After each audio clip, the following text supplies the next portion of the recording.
Bismillahirrahmanirrahim. Assalamu alaikum. Welcome back to Irtisam's Biology. Dear students, today I'm going to teach you our next chapter number 23, that is biotechnology. सबसे पहले हमने biotechnology को define करना है और इसकी definition क्या होगी। हम कहते हैं मैनिपुलेशन ऑफ जेनेटिक मटेरियल, और we can say manipulation of DNA, और we can say alteration of DNA. यानी कि ये सारी चेंजेस किसके अंदर, डीएनए के अंदर हम करते हैं।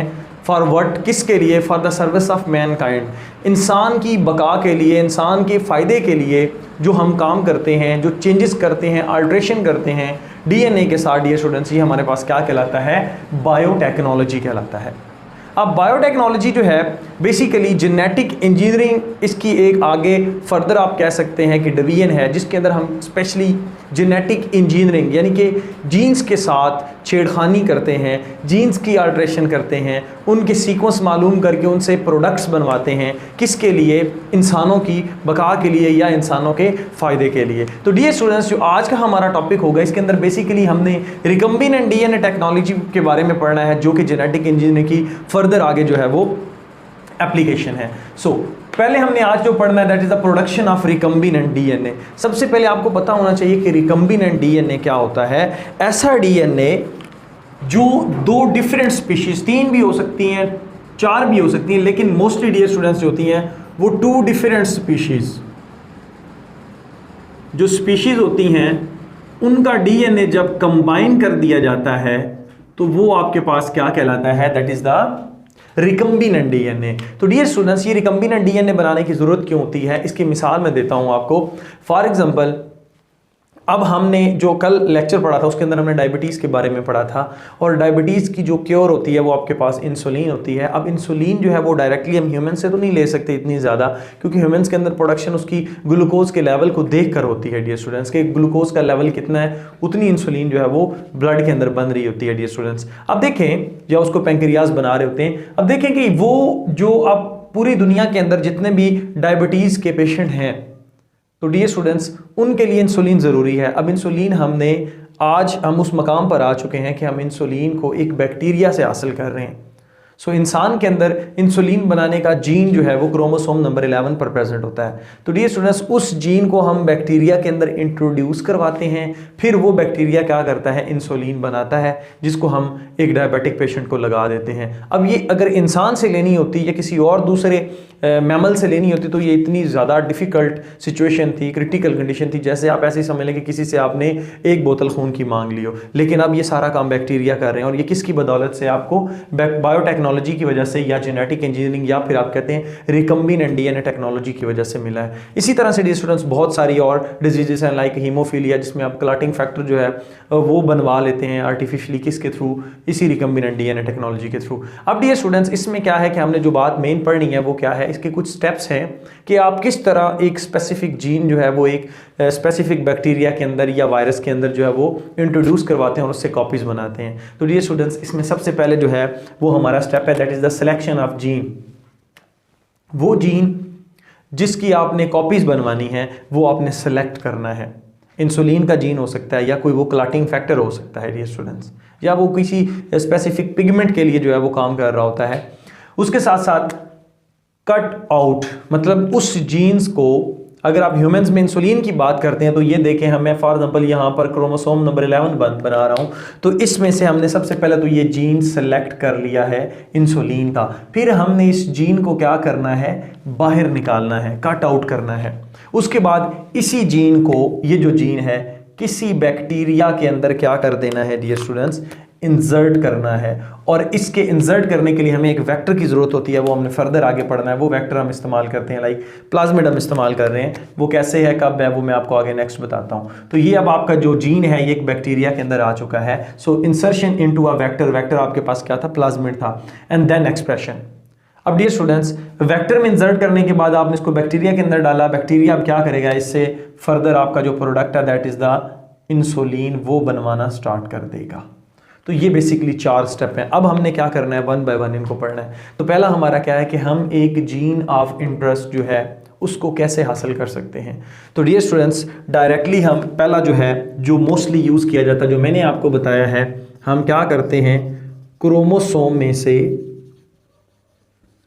कट ऑफ कर लेते हैं, इसको बाहर निकाल लिया जाता है क्रोमोसोम के अंदर से डियर स्टूडेंट्स, क्योंकि आपको पता है कि जीन जो होते हैं बेसिकली वो डीएनए का एक फ्रैगमेंट होते हैं। तो यहाँ पे डीएनए को क्या कर लिया जाता है, काट लिया जाता है, वो आपके पास जीन ऑफ इंटरेस्ट कहलाता है या GOI कहलाता है। दूसरा हम क्या कर सकते हैं डियर स्टूडेंट्स, हम इसको लैब के अंदर, लेबॉर्ट्री के अंदर आर्टिफिशियली बना सकते हैं। अब आप कहेंगे कि सर आर्टिफिशियली कैसे? याद रखें जो आर्टिफिशियली जीन्स बनाए जाते हैं, एक तो उनका साइज़ जो होता है वो क्या होता है डियर स्टूडेंट्स, स्मॉल होता है, वो छोटा होता है, और दूसरा उनका जो सीक्वेंस ऑफ न्यूक्लियोटाइड होता है ना, सीक्वेंस ऑफ न्यूक्लियोटाइड जो है बेसिकली वो आपके पास नोन होता है। ये आपको पता होना चाहिए, तभी आप क्या कर सकते हैं, ये आप प्रोसेस जो है वो कर सकते हैं, आर्टिफिशियली बना सकते हैं। इसके लिए एक स्पेसिफिक टेक्निक है जो बायोटेक के अंदर यूज़ होती है, that is the synthesis of oligonucleotides. मतलब एक छोटा सा फ्रैगमेंट बनाने के लिए, एक जीन बनाने के लिए, और फिर उन फ्रैगमेंट्स को आपस में जोड़ कर दिए पूरा जीन बनाया जाता है, इससे ये काम किया जाता है। या फिर आप दूसरा काम क्या कर सकते हैं, या तीसरा आपके पास जो है डियर स्टूडेंट्स, आप एक मैसेंजर RNA लें। मैसेंजर RNA से, जिस तरह आपने वायरस के अंदर पढ़ा है रिवर्स ट्रांसक्रिप्शन, मैसेंजर RNA से डियर स्टूडेंट्स आप क्या बनवाएं, DNA बनवा लें। अब ये आपके पास प्रोसेस क्या कहलाएगा, रिवर्स ट्रांसक्रिप्शन कहलाएगा, और एंजाइम आपके पास रिवर्स ट्रांसक्रिप्टेज है, और प्रोसेस डियर स्टूडेंट्स आपके पास क्या है, रिवर्स ट्रांसक्रिप्शन। इस प्रोसेस से आप क्या कर सकते हैं, एक कंप्लीमेंट्री DNA बना सकते हैं, और this DNA is called cDNA। ये आपके पास क्या कहलाता है, कंप्लीमेंट्री DNA कहलाता है डियर स्टूडेंट्स। अब हमने पढ़ना है कि हमने इस जो फर्स्ट प्रोसेस है, अभी हमारा इसके बारे में नहीं है डियर स्टूडेंट्स, ये जो फर्स्ट प्रोसेस है कि क्रोमोसोम से आप DNA को किस तरह से कट करेंगे, जीन जो है आपका जीन ऑफ इंटरेस्ट उसको किस तरह से कट करेंगे। तो डियर स्टूडेंट्स याद रखें, जो बैक्टीरिया हैं, बैक्टीरिया के अंदर रेस्ट्रिक्शन एंडोन्यूक्लियेजेस पाए जाते हैं, जिनको हम बेसिकली क्या बोलते हैं, मॉलिक्यूलर सीजर्स भी बोलते हैं। सीजर काटने के लिए इस्तेमाल होती है, कैंची का दूसरा नाम है dear students.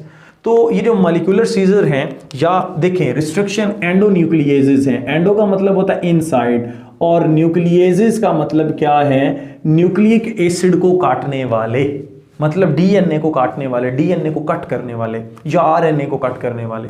So these are called restriction endonucleases. इस केस में डियर स्टूडेंट्स ये क्या होंगे, DNA के होंगे, DNA रेस्ट्रिक्शन एंडोन्यूक्लियेजेस होंगे। अब ये कहाँ से मिले हैं, ये तकरीबन आप कहते हैं कि 400 टाइप्स के हैं, डिफरेंट टाइप्स के हैं, जिसमें से 20 जो हैं वो फंक्शनल हैं, जिनको हम किधर यूज़ करते हैं, बायोटेक के अंदर। और ये मिले कहाँ से हैं, बेसिकली जो बात ये है डियर स्टूडेंट्स, ये आपके पास बैक्टीरिया से मिले हैं। अब आप क्वेश्चन ये करेंगे कि जो बैक्टीरिया है इसके अंदर ये क्यों होते हैं, किस लिए आते हैं। डियर स्टूडेंट्स आपको पता होना चाहिए कि बैक्टीरिया के अंदर बेसिकली क्या होता है कि जब वायरस उस पर अटैक करता है तो वायरस क्या करता है, बैक्टीरियोफेज की अगर हम बात करते हैं तो वो उसके अंदर अपना DNA इंजेक्ट कर देता है। तो इसके पास क्या है, रेस्ट्रिक्शन एंडोन्यूक्लियेजेस होते हैं। तो ये क्या कर देते हैं, वायरल DNA को कट कर देते हैं, अपने डिफेंसिव मैकेनिज्म के लिए उसको क्या कर रहे होते हैं, यूटिलाइज कर रहे होते हैं। लेकिन फिर भी उसके बावजूद जो आपके पास डिजीज़ है वो हो जाती है, या बैक्टीरिया की जो कॉलोनी है उसके अंदर लाइसोजेनिक या लिटिक साइकिल जो है वो रन कर जाता है, क्योंकि वायरल DNA भी जो है उसने इन एंडोन्यूक्लियेजेस के अगेंस्ट जो है वो प्रोटेक्शन ली हुई होती है। जैसा आपने चैप्टर नंबर 20 के अंदर पढ़ा है, हमारे ह्यूमंस के अंदर जब RNA बनता है, मैसेंजर RNA, तो उसने राइबोसोम के पास जब आना है तो उसकी हेड एंड टेल बनाई जाती है, मतलब 7 मिथाइल गोनोसिन हेड पे और टेल जो है पॉली A टेल लगाई जाती है, जिससे क्या होता है कि वो एंडोन्यूक्लियेजेस से बच जाता है। ये वहाँ पर लाइन आपने पढ़ी है। तो हमारे अंदर भी एंडोन्यूक्लियेजेस होते हैं डियर स्टूडेंट्स। तो हमने ये जो 20 टाइप के फंक्शनल एंडोन्यूक्लियेजेस हैं, रेस्ट्रिक्शन एंजाइम्स हैं, एंजाइम्स होते हैं डियर स्टूडेंट्स, इनको यूटिलाइज किया है किसके लिए, कट करने के लिए आपके पास क्रोमोसोम से जीन ऑफ इंटरेस्ट। तो याद रखें डियर स्टूडेंट्स, हमारे पास ये जो रिस्ट्रिक्शन एंडोन्यूक्लियेजेस होते हैं, ये ख़ास किस्म के सीक्वेंस से ही क्या करते हैं, DNA को कट करते हैं। फॉर एग्जांपल हम बात करते हैं, हमारी एक इंटेस्टाइन के अंदर एक बैक्टीरिया है जिसका नाम ई कोलाई है, एसर्शिया कोलाई, जो क्या करता है, विटामिन K बनाता है डियर स्टूडेंट्स, जो फिर आगे प्लेटलेट्स या फिर आप कह सकते हैं क्लॉटिंग फैक्टर बनाने में हेल्प करता है, ब्लड क्लॉटिंग में हेल्प करता है। उसमें से एक हमें जो मिला है जो इंपॉर्टेंट है हमारे पास, दैट इज द EcoR1, जो आपकी बुक के अंदर है EcoR1। इकोलाई से है R1, उसका नाम है रिस्ट्रिक्शन एंजाइम 1 का डियर स्टूडेंट्स। अब ये क्या करता है, ये ऐसे सीक्वेंस को काटता है जो पैलिंड्रोमिक हो। पैलिंड्रोमिक सीक्वेंस क्या होता है, देखें, जो 5 प्राइम से 3 प्राइम पढ़ा जा सके और फिर दोबारा से 5 प्राइम और 3 प्राइम की तरफ सेम हो, मतलब रिवर्स हो। देखें AATT, तो इधर से भी स्टूडेंट्स AATT होगा।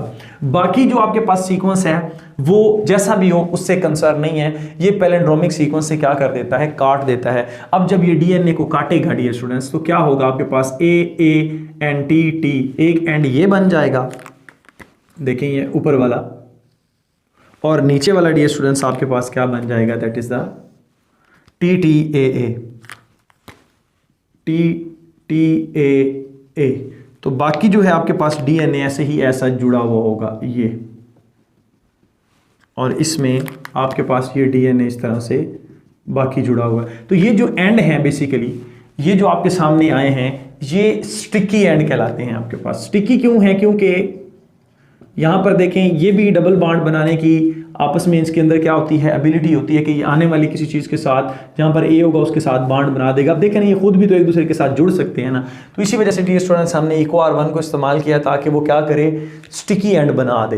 अब सम टाइम हमारे पास कुछ ऐसे एंडोन्यूक्लियसेस हैं जो ब्लंट एंड बनाते हैं। ब्लंट एंड क्या होते हैं, फॉर एग्जांपल आपके पास ये DNA है, तो इसको इस तरह से काटना, इसको इस तरह से काटना कि बिल्कुल सीधा इस तरह से, ये आप ऐसे समझ लें कि ऐसे काट देते हैं।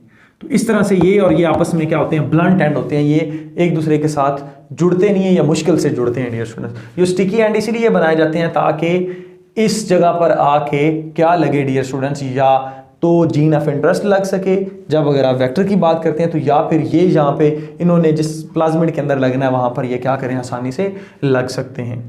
अब डियर स्टूडेंट्स ये हमारे पास बेसिकली क्या बन गया, स्टिकी एंड वाले DNA के फ्रेगमेंट बन गए, या आप कह सकते हैं कि एक ऐसा जीन हमने काट लिया है जिसके एंड्स क्या हैं, स्टिकी हैं। फॉर एग्जांपल देखें, ये आपके पास जीन है डियर स्टूडेंट्स, ये जीन, तो इसमें देखें ये आपके पास क्या है, एक एंड है स्टिकी और ये आपके पास क्या है, दूसरा एंड है स्टिकी। बाकी जो DNA आपका वो सारा डबल स्ट्रैंडेड है, यहां से भी ये सिंगल है और यहां से भी सिंगल है। तो इट्स मीन यहां पे नया जो जिसके साथ इसने जुड़ना है वो आसानी से इन दो जगहों पर जो है वो लग सकता है। तो लाइगेशन में ये क्या होती है डियर स्टूडेंट्स, ये स्टिकी एंड जो है वो इंपॉर्टेंट होते हैं, हेल्प करते हैं। उसके बाद हमने पढ़ना है, हमने काट लिया किसकी मदद से, रेस्ट्रिक्शन एंडोन्यूक्लियोसिस की मदद से। जीन जो है हमने उसको सेपरेट कर लिया है, अलहदा कर लिया डियर स्टूडेंट। अब हमने क्या करना है डियर स्टूडेंट्स, इसी जीन को क्या करना है, एक वेक्टर के अंदर हमने डालना है, एक कैरियर के अंदर डालना है जो इस मॉलिक्यूल को, DNA के मॉलिक्यूल को कैरी करे। उसको हम बोलते हैं मॉलिक्यूलर कैरियर, या हम उसको बोलते हैं वेक्टर। वेक्टर में बेसिकली हमने जो पढ़ना है यहां पर वो क्या है, प्लाज्मिड है। प्लाज्मिड क्या होता है, एक्स्ट्रा क्रोमोसोमल DNA है, एक्स्ट्रा क्रोमोसोमल DNA। ये भी डबल स्ट्रैंडेड होता है और बैक्टीरिया के अंदर ये पाया जाता है डियर स्टूडेंट्स मोस्टली आपके पास। और ये इसका काम क्या क्या है, एक तो डियर स्टूडेंट्स जो मेन इसका काम होता है ये बैक्टीरिया में मेलनेस काज करता है। दूसरा इसका काम क्या होता है कि ये बायोटेक्नोलॉजी में बहुत ज़्यादा यूज होता है। तीसरा इसका काम क्या है, एंटीबायोटिक रेजिस्टेंस करता है। फॉर एग्जांपल हमारे पास कुछ जो हैं आपके पास जो है डियर स्टूडेंट्स ये प्लाज्मिड हैं, इसमें PSC101 जो है वो एंटीबायोटिक रेजिस्टेंस होता है टेट्रासाइक्लिन के लिए, ब्रॉड स्पेक्ट्रम एक एंटीबायोटिक है। इसी तरह से डियर स्टूडेंट्स आपके पास जो है PBr322 ये एक प्लाज्मिड है जो tetracycline and as well as ampicillin दोनों के लिए क्या होता है, रेजिस्टेंट होता है। अब डियर स्टूडेंट्स यहां पर देखिएगा, फॉर एग्जांपल ये दोनों बातें आपको बतानी यहां पर क्यों जरूरी है। फॉर एग्जांपल हमें चाहिए इन दोनों में से कोई एक प्लाज्मिड चाहिए, तो जिन बैक्टीरिया के अंदर ये प्लाज्मिड होगा स्पेशली हमें वो बैक्टीरिया फिर चाहिए होंगे क्योंकि हमने वहां से ये प्लाज्मिड निकालना है। तो इन दोनों में से आप कोई किसी एक को सेपरेट करना चाहते हैं तो उसके जो करस्पॉन्डिंग बेसिकली आपके पास होगी, क्या उसका नाम है, एंटीबायोटिक आप उसको देंगे तो आप उसको हासिल कर सकते हैं। फॉर एग्जांपल अगर आपने क्या करने हैं, ये नीचे वाले लेने हैं, मतलब PBr322 ही लेने हैं, तो आप क्या करें, कॉलोनी के अंदर एम्पीसिलिन डाल दें, ये सारे मर जाएंगे, ये आपके पास क्या हो जाएंगे, बच जाएंगे। तो इस तरह से आप सेपरेट कर सकते हैं। अब देखें कि ये जो है प्लाज्मिड, ये इस तरह से आपके पास प्लाज्मिड है डियर स्टूडेंट्स, सर्कुलर है और डबल स्ट्रैंडेड है। इस प्लाज्मिड के अंदर अब आपने क्या करना है, जीन ऑफ इंटरेस्ट को इंसर्ट करना है, याद रखें इंसर्ट करना है इसके अंदर। तो आपने यहां पर क्या इस्तेमाल किया था, इको R1 इस्तेमाल किया था, तो यही सेम आप यहां पर भी इस्तेमाल करेंगे, इको R1। जो रिस्ट्रिक्शन एंजाइम आपने पहले यूज करना है वही आपने दोबारा यूज करना है। तो डियर स्टूडेंट्स, ये क्या करेगा, इस प्लाज्मिड में सेम उसी तरह से स्टिकी एंड बना देगा। कैसे बनाएगा, ये प्लाज्मिड अब खुल गया है, ये आपके पास ये प्लाज्मिड खुल गया सपोज, तो इसने इस प्लाज्मिड के अंदर भी क्या कर दिए, ये स्टिकी एंड बना दिए। अब ये जो डीएनए है ये वाला, ये जो जीन ऑफ इंटरेस्ट था, ये क्या करता है डियर स्टूडेंट्स, इसके साथ आके लग जाता है। जब ये इसके साथ लगेगा तो दोबारा से बाइंडिंग हो जाएगी। कैसे, देखें यहां पर, ये आपके पास, मैं इसको ना ग्रीन से शो करता हूं, ये आपके पास जो डीएनए है वो नया वाला जो ह्यूमंस का है वो लग रहा है डियर स्टूडेंट्स, यहाँ पे ये यहाँ पे आके लग गया है।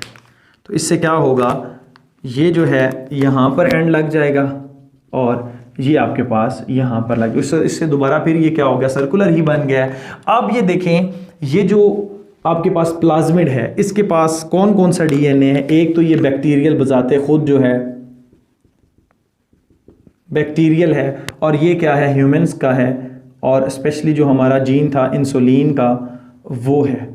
अब ये जो डीएनए है इसके अंदर दोनों है, बैक्टीरियल डीएनए भी है एंड ह्यूमन का डीएनए भी है। तो हमने पहले पढ़ा है कि टू डिफरेंट स्पीशीज जो आपके पास डीएनए कंबाइन करता है वो आपके पास क्या कहलाता है, रिकम्बिनेंट डीएनए कहलाता है, या हम इसको बोलते हैं काइमेरिक डीएनए। काइमेरिक डीएनए कहते हैं ये स्टूडेंट्स। तो ये आपके पास क्या है कि एक वेक्टर के अंदर आ चुका है। ये वेक्टर क्या हो सकता है, जो क्या करेगा, मॉलिक्यूल को, यानी कि डीएनए के मॉलिक्यूल को कैरी करेगा, मॉलिक्यूलर कैरियर होगा आपके पास। ये वायरस भी हो सकता है, स्पेशली आपके पास लैम्डा फेज भी हो सकता है। अब डियर स्टूडेंट्स देखें, ये जो लाइगेशन हमने की है, यानी कि इसको इसके साथ जोड़ा है, इको R1 से हमने इसको काट तो लिया, ये जो प्लाज्मिड था ये हमारे पास स्ट्रेट हो गया, इसको हमने काट लिया। अब हमने क्या किया डियर स्टूडेंट्स, इसमें ये जो लाइगेट किया है, ये यानी कि जोड़ा है यहाँ पर, ये देखें ये जुड़ गया, और इधर से ये, इधर से ये, और इधर से ये। अब ये इसके साथ जुड़ चुका है कंप्लीटली। ये जोड़ने के लिए क्या किया जाता है डियर स्टूडेंट्स, लाइगेशन की जाती है, और लाइगेशन एक एंजाइम करता है, that is the DNA ligase enzyme. Ligase का मतलब ही होता है जोड़ने वाला, घेरा लगाने वाला। तो ये काम डीएनए लाइगेज एंजाइम करेगा। अब हमारा नेक्स्ट प्रोसेस जो है वो क्या है कि हमने इस वेक्टर को, या ये जो रिकम्बिनेंट डीएनए है, या जो काइमेरिक डीएनए डियर स्टूडेंट्स, इसको किसी भी इंडिविजुअल के अंदर डालना है। वो कैसे है, वो मैं इसको थोड़ा सा साफ करता हूं। हम लिख लेते हैं यहां पर, insertion of vector into organism. किसी भी ऑर्गेनिज्म के अंदर जब आप इसको डालेंगे, अब ये आप ऑर्गेनिज्म के अंदर क्यों डाल रहे हैं dear students, for the expression, for expression, यानी कि जो आप प्रोटीन लेना चाहते हैं, इंसुलिन लेना चाहते हैं, ऑब्वियसली वो किसी ऑर्गेनिज्म से लेंगे ना, क्योंकि ऑर्गेनिज्म ने क्या करना है, डीएनए से आरएनए बनवाना, और आरएनए से क्या करवानी है, प्रोटीन बनवानी है। तो यहां पर ऑर्गेनिज्म आप क्या ले रहे हैं, बैक्टीरिया ले रहे हैं। अब ये देखें आपके पास ये क्या था, ये वो प्लाज्मिड है जिसके पास डीएनए किसका है, ह्यूमन इंसुलिन का जीन है डियर स्टूडेंट्स। ये आपके पास रिकम्बिनेंट डीएनए है। इसको अब आपने बैक्टीरिया के अंदर डालना है। ये आपके पास क्या है, बैक्टीरिया, क्योंकि बैक्टीरिया से हमने फर्दर अपनी जो प्रोडक्ट हैं वो लेनी होती है। अब ये बैक्टीरिया जो है इसके अंदर हम कैसे डालेंगे, याद रखें, या तो हम कैल्शियम क्लोराइड CaCl2 की सोल्यूशन में इसको डालेंगे, जो क्या कर देगी, पोरस बना देगी इसकी मेम्ब्रेन को, जिससे क्या होगा, परमिएबिलिटी ज़्यादा होगी। ये प्लाज्मिड इजीली क्या कर सकता है, इस बैक्टीरिया के अंदर जा सकता है। ये आपके पास अब प्लाज्मिड किधर आ चुका है डियर स्टूडेंट्स, बैक्टीरिया के अंदर। अब इसके पास डीएनए कौन सा, ह्यूमंस का भी डीएनए और अपना जो पहले वाला था, तो ये जीन है। अब ये बैक्टीरिया के अंदर इंट्रोड्यूस हो गया है। या फिर आप इसको किस से कर सकते हैं, इलेक्ट्रोफोरेसिस से कर सकते हैं, मतलब आप इसको इलेक्ट्रिसिटी इस्तेमाल करके डियर स्टूडेंट्स क्या कर सकते हैं, इसके अंदर पोरेशन कर सकते हैं, पोर्स बना सकते हैं, जिससे क्या होगा, ये प्लाज्मिड इसके अंदर चला जाएगा। अब ये प्लाज्मिड किधर आ चुका है, बैक्टीरिया के अंदर। अब डियर स्टूडेंट्स आपको पता होना चाहिए कि बैक्टीरिया हर 20 मिनट के बाद क्या करता है, डिवाइड करता है। तो अब हमारी बात आ गई है एक्सप्रेशन की। तो जब बैक्टीरिया डिवाइड करेगा तो इसके साथ क्या डिवाइड हो रहा है, प्लाज्मिड भी डिवाइड हो रहा है। तो जितनी सक्सेसिव जनरेशन होंगी, साथ साथ डियर स्टूडेंट्स प्लाज्मिड, और प्लाज्मिड के साथ साथ कौन सी चीज़ डिवाइड हो रही है आगे फर्दर, उसकी कॉपीज बन रही हैं डियर स्टूडेंट्स, वो है हमारे ह्यूमंस का इंसुलिन का जीन। अब ये इंसुलिन का जीन है और इससे डियर स्टूडेंट्स क्या प्रोडक्ट क्या बन रहा है, इंसुलिन बन रही है। अब आप क्या कर सकते हैं, इस बैक्टीरियल कॉलोनी में से अपना डिज़ायर्ड प्रोडक्ट जो था, जो एक्सप्रेशन था आपके जीन का, वो क्या था, इंसुलिन, आप वो हासिल कर रहे हैं। सो डियर स्टूडेंट्स इसी तरह से क्या है कि आपने एक बैक्टीरिया से अपनी मर्जी का जीन जो है उसके प्रोडक्ट ले लिए हैं, बजाय इसके कि आप दूसरे ह्यूमंस को तंग करें। ये सारा किसकी वजह से बना है, बेसिकली बायोटेक्नोलॉजी की वजह से बना है, जेनेटिक इंजीनियरिंग की वजह से बना है, रिकम्बिनेंट डीएनए की वजह से बन पाया है। तो आप समझ लें कि एक रेवोल्यूशन आई है ह्यूमंस की लाइफ के अंदर। सो डियर स्टूडेंट्स ये था आज का हमारा lecture. Stay connected, thank you and अल्लाह हाफिज़।